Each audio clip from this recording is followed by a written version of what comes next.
Our national parks are cathedrals of nature. They're vast, beautiful, and wild. We go to them seeking peace, adventure, a connection to something ancient and untamed. But sometimes these places hold secrets. Sometimes people step into these sprawling landscapes and just vanish. They disappear under the most baffling circumstances, often just feet away from family and friends. It's almost as if the wild itself reaches out and pulls them behind an invisible curtain, leaving behind nothing but questions and a silence that screams louder than any cry for help. These aren't your typical missing person cases. We look for patterns, for evidence, for a logical chain of events that leads to a conclusion. But with these disappearances, the chain is broken from the very first link. Someone is there one moment, and in the next, they're gone. Witnesses are present, sometimes looking right at them, yet they see nothing. No struggle, no sound, no sign of what happened.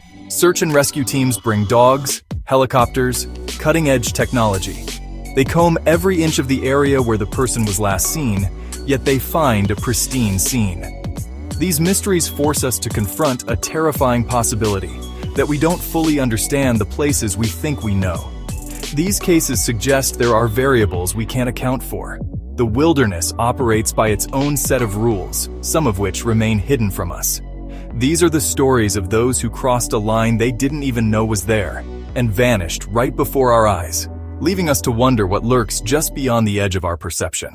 On June 14th, 1969, Father's Day weekend, the Martin family was enjoying a camping trip in the Great Smoky Mountains. 6-year-old Dennis Martin was playing hide-and-seek with his brother and 2 other children. His father watched as Dennis decided to pull a prank, ducking behind a bush to surprise his family. His father turned his head for just a moment, and when he looked back, Dennis was gone. The family called his name, expecting him to leap out with a triumphant laugh. But the laughter never came. They were in a relatively open field. There were no cliffs, no rivers, no obvious dangers nearby. He had been just a few yards away. How could a 6-year-old boy in a bright red shirt disappear so completely? A massive search effort was launched, one of the largest in the park's history. Over 1,400 people, including National Guard troops and Green Berets, scoured the terrain. They faced torrential rain and thick fog, but they pressed on. The only clue came from another family who reported hearing a sickening scream and seeing a rough-looking man in the woods. But a thorough search yielded absolutely nothing. Child-sized footprints were found 9 miles away, but couldn't be definitively linked to him. The search was eventually called off after weeks of exhaustive effort. A boy full of life stepped behind a bush to play a game and entered a mystery from which he has never returned. He was right there, and then he wasn't. 3-year-old Jared Atadero's case chills you to the bone because of how quickly it happened. On October 2nd, 1999, Jared was hiking with his father and church group. Jared was an energetic kid, running ahead on the trail, then back to the group. He spoke to some fishermen the group had met, then ran back up the trail toward his father. He was never seen alive again. The distance was only about 100 yards. It was a short, open stretch of trail. Yet in that brief window, Jared completely vanished. The group frantically searched, calling his name, their voices echoing in the canyon. Bloodhounds followed a scent trail up a steep embankment, a path a 3-year-old would have struggled to climb. But the trail went cold. 3.5 years later, hikers found Jared's clothing, his pullover, pants, and shoes about 500 feet above the trail. The placement was bizarre, much higher and farther than a small child could have traveled alone. The mystery of how Jared got to that remote location and what happened to him in those few moments he was out of sight remains unsolved. If you're intrigued by these mysteries, subscribe for more stories like this. Some disappearances feel like a magic trick. 4-year-old Catherine Van Alst's case is one such illusion. On June 25, 1946, Catherine and her family were camping in Devil's Den State Park, Arkansas. She was playing with her 2 older brothers near the creek. Her father was just 50 feet away, her mother within earshot.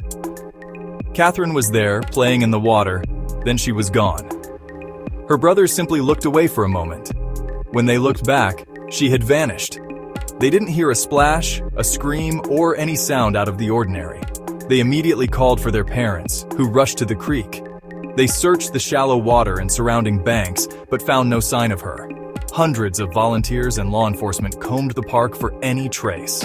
6 days later, Catherine was found alive, huddled in a cave 6 miles away over a 700-foot-high mountain. When asked how she got there, she said she had been eating berries with the big people. She couldn't explain who these big people were or how she crossed such treacherous terrain. Her survival was a miracle, but her disappearance remains an unnerving puzzle. Not all who vanish are children. Adults can disappear under equally baffling circumstances. On June 15, 2005, Michael Feisery, a 51-year-old marathon runner, went for a run in Yosemite with a friend. They planned to run a 14-mile loop starting from Hetch Hetchy. Michael told his friend he would run ahead and wait at Rancheria Falls. His friend arrived at the meeting spot but found no sign of Michael. As time passed, concern grew. Michael had completely disappeared. His friend backtracked, calling his name, but the only answer was the sound of the wilderness. Friend, calling. Michael! He was wearing a bright yellow shirt. An extensive search covered the rugged terrain for days. They found one clue. Michael's water bottle, sitting upright on a granite slab about a mile from where he was last seen. It looked as if he had set it down intentionally. But why? Search dogs could find no scent leading away from the bottle. Despite one of the most thorough searches in Yosemite's history, no other trace was ever found. An experienced athlete on a familiar trail ran ahead of his partner and disappeared into thin air. Be safe, be aware, and always let someone know your exact plans. Your life could depend on it.